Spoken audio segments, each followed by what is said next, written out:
he probably would have grabbed me by the throat and was able to probably open the door. And who knows what could have happened if I didn't have that gun.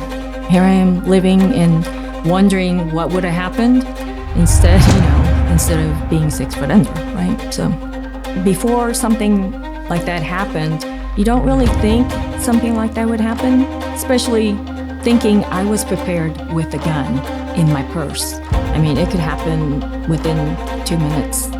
Something bad could happen. So it takes something bad for us women to realize that we need something that is an equalizer.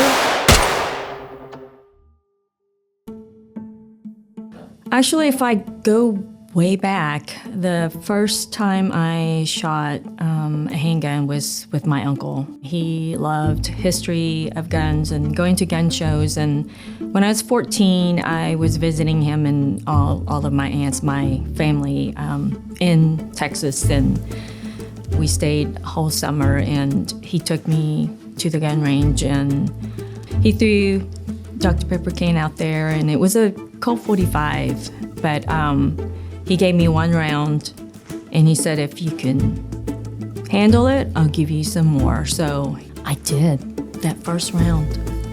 And then he gave me 2, and then he gave me 3, and then I said, okay, I'm done, because it was a 45. But when I fast forward 6 years from there, when I got my pistol, it wasn't as fun as when I shot with my uncle. So when I go back to when I first started carrying, I was working at a gun store. I didn't carry it on me for the first 4 years until something almost bad happened to me. At the time, I was in Indianapolis.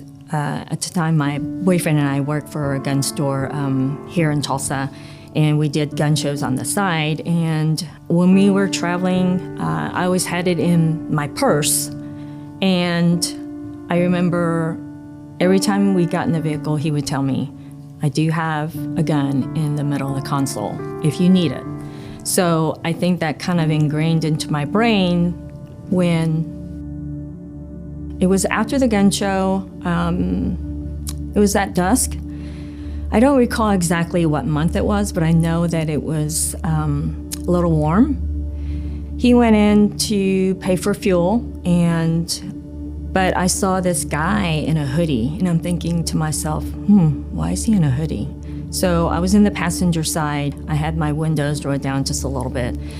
And I remember this guy coming around from the side of the fuel gas station, and I thought to myself, why is he wearing a hoodie? And he had the hood part over. I remember distinctively he had just ratty jeans on, gray hoodie, and he had his hands, one in his pocket and one just kind of tucked under. And at the time, I guess you would say I was kind of naive. I'm like, I have a gun in my purse somewhere, and I could defend myself. So I looked up, and I thought, that's very strange. But I didn't keep my focus on him. I looked down to do something. I don't know what I was doing, but I remember looking up, and I thought he was going into the store, but he turned and was coming at me. He was probably at your distance, which is, 10, 15 feet. And it just like that, he was reaching for me through the window that I had rolled down, and I just couldn't think. All I remember was got my console open, grabbed the gun that he was telling me about all the time, instead of my purse that I conceal and carry, and I just kind of pointed at him, and he took off. And so I was like, wow, I'm sure it was a couple of minutes, but it seemed like 2 seconds, longest 2 seconds of my life. And my boyfriend came back to the car, and he was like, what are you doing? I still had the gun pointing, and it was in the holster still. But thank goodness that he kind of knew what it was and took off, but I couldn't tell you what I would do with it, So in that panic moment, and that's when I realized, okay, I need to know where my gun is, and it needs to be very close, preferably be on my body. So that was many years ago, and I started training, and it wasn't obviously bad enough because it took another 5 years until it happened to my sister's friend. She got robbed at knife point, and that's when I decided, I need to figure out how to get to my handgun. And so I started training, and I kind of got addicted to training. And working at the gun store, I helped a lot of ladies figure out which gun that they liked. And so here I am 12 years later, I got my certification, and that's kind of my goal. I don't want another female to be in a position where I was, so I'm just trying to spread the word.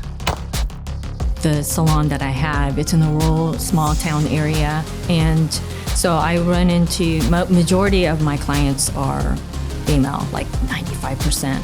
So they kind of know what I do, and I never try to bring it up, but I'll say, I'm traveling this weekend for a match, and that kind of starts the conversation. And then every single time, they're very interested because their husbands shoot or they have a gun, and that's kind of how I start with my clients. And hopefully it doesn't take that long for ladies to get a gun, train, and carry it on themselves. So I'm all about promoting that, and I'm so glad the company's kind of like Holster to come up with holster system that can work for different individuals, because one might work for me and the others maybe the system's not going to work for them. So I'm on a mission to figure out how to equip all the women that are out there that is looking for self-defense. So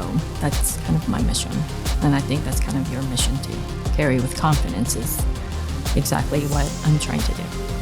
Once you figure out how to handle a firearm safely, it's very empowering, and I want to spread the word that it changes your life, not just for self-defense, but for your day-to-day life. And confidence is really what it's about. So, my name is Michelle, and this is the reason why I carry.